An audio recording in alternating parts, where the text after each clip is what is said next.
Hi, this is the first Texas Weekly Newsreel of the new year and of the new legislative session. We started with a race for Speaker, which had more bark than bite, as it turned out. Joe Straus won by acclamation and starts his third term at the head of the House.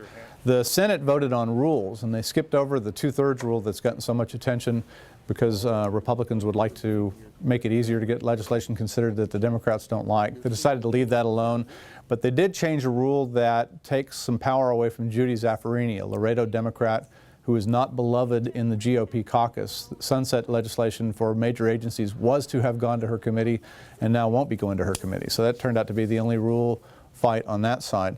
The governor and the lieutenant governor and the speaker have resumed their Wednesday breakfasts that they do throughout the session. They came out, this being the beginning of the session, with a cycle of kumbaya. They say that they don't want to spend all of the money in the budget, that they do want to concentrate on infrastructure. They want to talk about water, transportation, budget changes. The governor wants to talk about tax relief, and they answered a few questions and left. I think we have a record proving that tax relief should be a priority.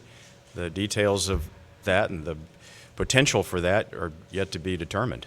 But we also know that we have some unfinished business from the last session to take care of, and a growing state and a lot of demands for priorities. And finally, the week started off with a rosy budget forecast from Comptroller Susan Combs, who says that the state will have $8.8 billion left at the end of the current budget and about $11.8 billion left in the rainy day fund at the end of the budget, assuming they don't spend any of that money.